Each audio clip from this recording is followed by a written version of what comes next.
conocido. Y damos paso ahora a Sandra Antúnez López, que explorará la actividad de los sastres, bordadores y modistas que trabajaban para la corte y su relación con el resto del mercado de la moda madrileño, con la ponencia Mercados de trabajo y consumo en Madrid, artífices y tiendas a finales del siglo XVIII. Muchas gracias, Gemma.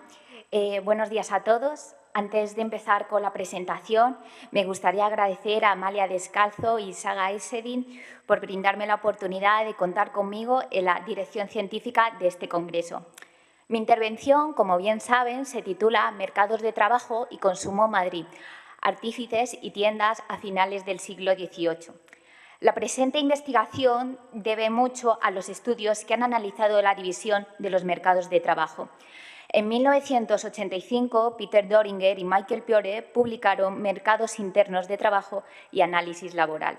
Definen un mercado interno de trabajo como una estructura administrativa en la que el precio y la asignación del trabajo se rigen por estrictas normas y procedimientos administrativos.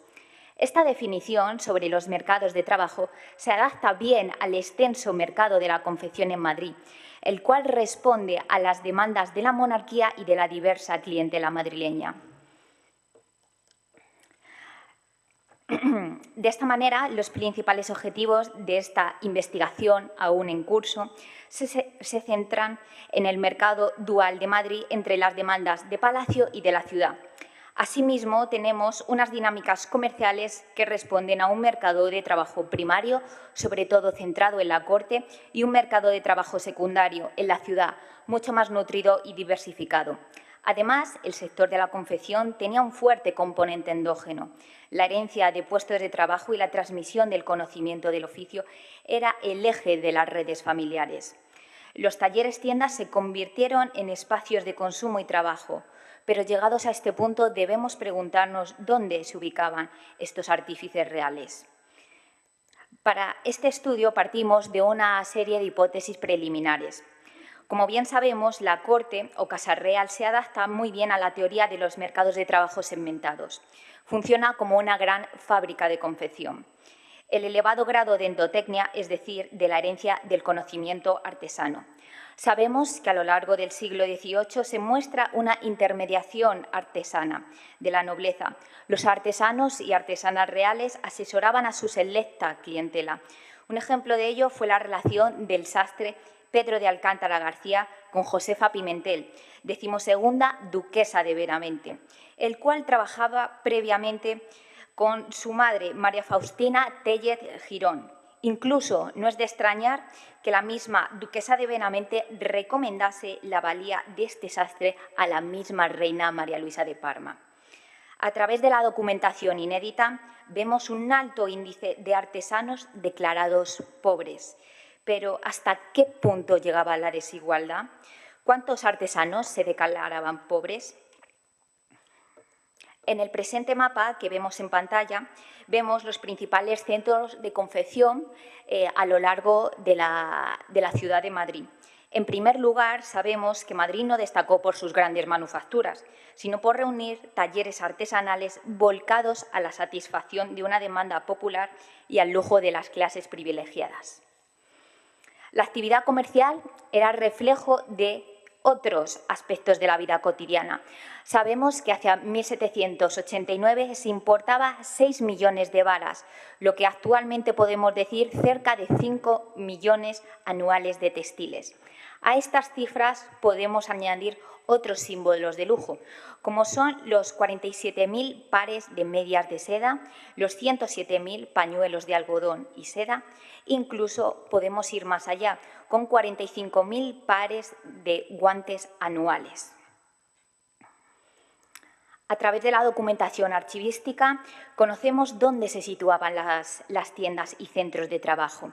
La capital también reunía las mejores tiendas y almacenes. Destaca de esta manera el eje comercial desde Palacio, Plaza Mayor y Carrera de San Jerónimo. En su mayoría concentradas en las calles, como bien sabemos, Montera, Plaza Mayor, Puerta del Sol y Carrera de San Jerónimo.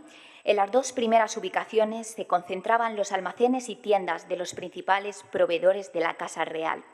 Y en la tercera dirección vemos los talleres tiendas, como por ejemplo de la modista Victoria Lerouge o del sombrerero de la Real Cámara de la Reina Joseph Trechin. La Real Escuela de Bordado, dirigida por José Nieto, se emplazaba en la calle de Leganitos y muy cerca se encontraba la tienda del mediero de la Reina, Santiago Ubón. Sucesivamente tenemos la casa taller del bordador de los Reyes, Juan López de Robledo, en el número 1 de la calle Hortaleza. En esa misma calle se situaba la tienda de la encajera de la soberana, Juana Bernal. Como ustedes pueden ver en pantalla, no todo lo consumido en Madrid fue elaborado en España. Durante el reinado de Carlos IV y María Luisa de Parma hubo ropas y tejidos procedentes de París, Londres y Nápoles. Además, debemos de añadir las patentes de tejidos de lanas de vicuña procedentes del otro lado del charco, concretamente de Perú y de Buenos Aires. En pantalla pueden ver las localizaciones de las tiendas, como por ejemplo de la modista Madame Minet, que también realizó encargos para varias nobles y también para la misma reina, o de los almacenes Lenomar. Como bien sabemos, los artesanos que trabajaban para Palacio también trabajaban para la villa, con lo que vemos un alto índice de artífices subcontratados por la Casa Real. Esta serie de artesanos no tenían nómina propia y cobraban por día u obra presentada. También tenían una clientela muy diversificada. Algunas clientas eran las mujeres humildes de Madrid, como por ejemplo hijas de comerciantes o de artesanos. Otras, en cambio, procedían de la nobleza, como por ejemplo era la 13ª duquesa de Frías, como bien hemos dicho anteriormente, la duquesa de Benavente, o también la 13ª duquesa de Alba. A través del análisis de más de 4.000 cuentas y más de 50.000 memoriales anuales de los artesanos de la confección, dirigidos concretamente a la Casa Real, podemos extraer varios aspectos. En esta diapositiva vemos una tabla en la que podemos analizar una serie de datos muy interesantes. A lo largo y al recorrido de finales del siglo XVIII tenemos, concretamente en el reinado de María Luisa de Parma y de Carlos IV, 310 artesanos, y tenemos un alto índice de oficiales de manos de la industria del vestido subcontratados. Concretamente, un 97% eran procedentes de fuera.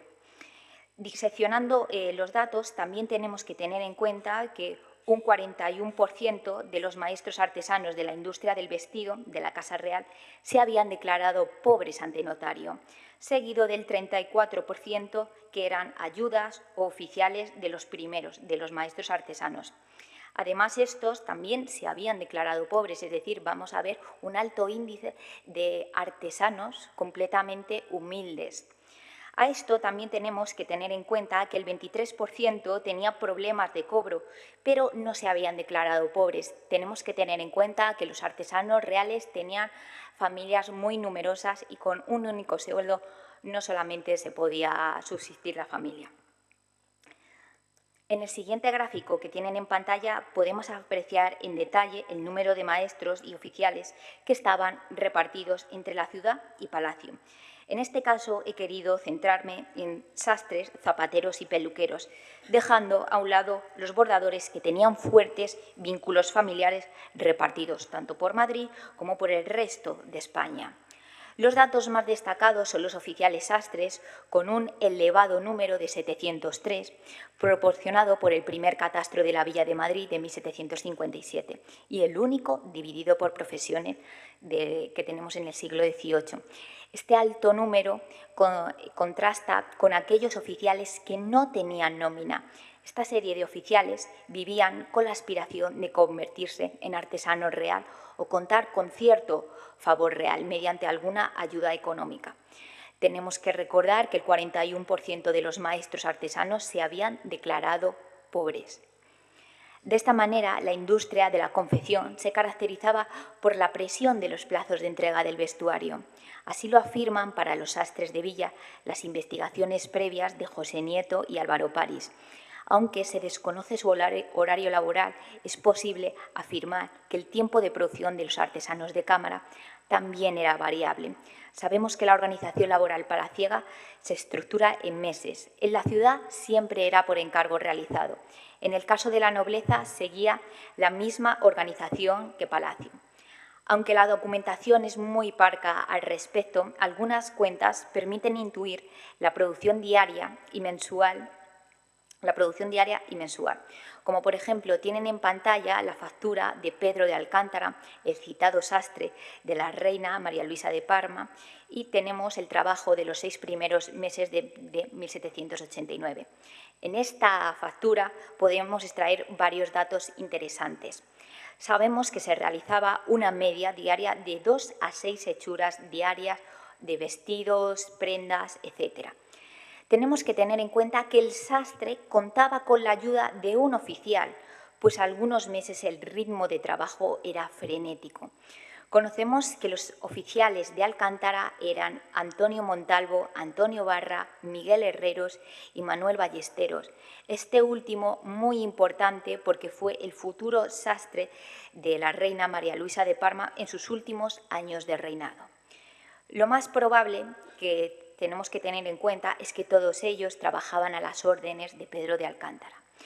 Por ejemplo, en el mes de marzo de 1789 podemos ver en el gráfico que sabemos que Alcántara y Ballesteros confeccionaron 67 prendas destinadas para la reina.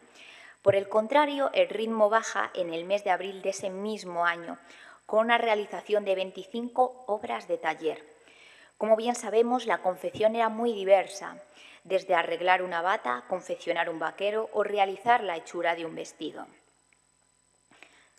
Como bien sabemos, el sector de la confección también se inserta en un mercado de lujo. Los altos costes de prendas y ropas no eran equitativos con los sueldos de los artesanos. Buen ejemplo de ello es el jornal diario para los oficiales, aquellos que ayudaban a los maestros sastres, por ejemplo, que oscilaban entre 5 reales a 9 reales. En dependencias palatinas estaban siempre subordinados a los deseos de los soberanos y tenían una nómina muy menguada, tanto para maestros como oficiales de distintos oficios. Para conseguir subidas salariales o conseguir ciertos privilegios, como el distintivo de don o el escudo de armas reales para su tienda, tenían que escribir solicitudes o memoriales. Esta serie de solicitudes explicaban la situación de cada artesano, si eran eficientes en su trabajo, si tenían un determinado o elevado número de encargos, se detallaba el ritmo de trabajo de dichos artesanos. En este caso destaca el memorial que tienen en pantalla del bordador de Cámara de los Reyes, López de Robledo, solicitando el distintivo de don en abril de 1793, puesto que solo podían otorgar los reyes o presentando una antigua cédula de hidalguía. Los artesanos procedentes del mercado secundario tenían una clientela muy diversa. Incluso los artífices reales tenían que recurrir a mano de obra de otros artesanos para conseguir llegar a todos los encargos. Un ejemplo de ello fueron los artífices reales, que también tenían clientas muy cercanas a la nobleza, como era el caso de Josefa Pimentel. Sabemos que compartía sastre con María Luisa de Parma, concretamente Pedro de Alcántara García, pero no nos quedamos solamente en el sastre, vamos a ahondar un poco más. El cotillero y tontillero, que también compartían, eran Ceferino Alguacil. Los bordadores que estaban al servicio de ambas casas, por una parte la Casa Real y otra la Casa de Osuna, eran José López de Robledo y Bernardino Pan de Avenas. O también tenemos una familia entera dedicada a la apariencia de ambas casas, como era el clan Esquirol. Unido a esto, también tenemos que compartían al mismo peletero y manguitero, como era Jacinto Josep de la Oliva. Llegados a este punto, debemos ver que determinados clanes familiares están dedicados a un único oficio. Llegados a este punto, tenemos que hablar de las modistas. Las modistas tuvieron una consideración muy inferior a los sastres reales o de la ciudad, pero estas operarias componen un sector muy importante del mercado laboral de la época, no solo por su número, sino también porque en él confluye la variedad de relaciones de producción. En pantalla pueden verse las cuentas del modista Josep Martín, que trabajaba junto con su mujer, María Martín. El matrimonio se encargaba desde sombreros, adornos, vestidos para la reina, incluso disponían de prendas inglesas, como era el canesú, una especie de chaqueta que podía tener o no mangas. Conocemos que a finales del siglo XVIII y principios del XIX estas artesanas de la costura trabajaban para la corona sin nómina fija hasta 1816, con la llegada de la modista y batera Vicenta Morbin, comienzan a tener una cierta consideración, como por ejemplo un horario laboral estable. Es decir, no costaban como personal de la Casa Real y Cámara, pues eran llamadas por el propio servicio de la soberana, como por ejemplo damas o camareras, para encargos muy concretos. Como trabajadoras del mercado de trabajo secundario, no podían rechazar encargos sustanciosos para ellas, de manera que estaban disponibles las 24 horas del día y los 365 días del año. Muchas modistas entraban en las redes de encargo gestadas por la misma Casa Real, mediante recomendaciones realizadas por mujeres nobles del círculo de la reina. Así, las camareras y damas de las soberanas recomendaban a las modistas que no estaban en la nómina de la corte, como fueron los casos de Ana Acut, establecida en la calle San Marcos número 25, o Luisa Ruel, o incluso también Juana Lebrán y Phyllis Creuel, todas ellas modistas que trabajaban para la Casa de Osuna.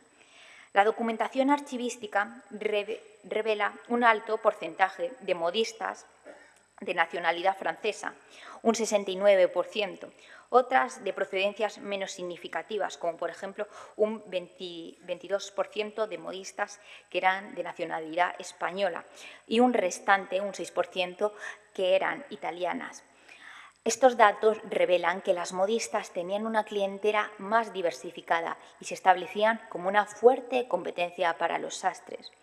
En resumen, tenemos que tener en cuenta que las modistas competían con los sastres de cámara y también de casa, cobraban por obra presentada y trabajo realizado, siempre estaban al gusto de cada clienta y algunas de las citadas eran maestras de su propio taller. Es decir, también administraban su tienda y también daban aprendizaje a otras jóvenes aprendizas. En esta ponencia hemos analizado los mercados de trabajo tanto en la ciudad como en la corte de finales del siglo XVIII. Siguiendo la teoría de los mercados de trabajo segmentados, hemos diferenciado entre un mercado primario, es decir, lo que podemos denominar interno, integrado por aquellos artesanos adscritos a la Casa Real, y un mercado secundario, externo, compuesto por los menestrales que suministraban ropas, tejidos y accesorios para la misma Casa Real, cuando los artesanos del primer mercado así lo requerían. Las fuentes primarias documentan un alto nivel de producción y prendas, además de vestidos, dependiendo de cada estación del año. En muchas ocasiones se aprecia que hay obras encargadas de un día para otro y los oficiales de manos trabajaban en dichos pedidos durante la noche o parte del día siguiente. La presente investigación también revela el alto número de artesanos pobres que se encargaban de la confección de ropas, como por ejemplo para la Casa Real, Casa de Osuna o Casa de Alba. Sabemos que la Casa Real privilegió el pago por obra realizada a aumentar la plantilla de los artesanos de la confección. De esta manera vemos una externalización de los oficios de la confección. Las modistas son un claro ejemplo de dicha subcontratación, ya que cobraban por obra presentada. Para afinar mi intervención, sabemos que ser artesano de corte era muy diferente a ser artesano de villa. Los artífices reales disfrutaban de los privilegios que los artesanos de la ciudad no tenían.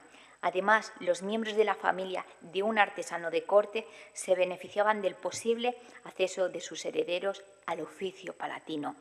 La mayoría de los memoriales enviados por los artífices explicaban que trabajaban con esmero y puntualidad para poder solicitar ayudas económicas, puesto que la mayoría de artesanos sabemos que tenían familias numerosas y no podían sustentarse con un único sueldo. Incluso vemos a artífices que reclamaban el acceso de dichos oficios a hijos, nietos y sobrinos para ese oficio determinado. De esta manera vemos familias enteras dedicadas a un oficio de la confección. Como he dicho anteriormente, un buen ejemplo de ello era el clan Esquirol en la zapatería o la familia Robledo convirtiéndose en los mejores bordadores de finales del siglo XVIII. Hasta aquí mi intervención y muchas gracias por su atención. Muchísimas gracias, Sandra, por esta investigación tan completa y que ofrece datos tan interesantes sobre ese mercado interrelacionado entre los distintos grupos y a la vez pues, con condiciones tan diferentes.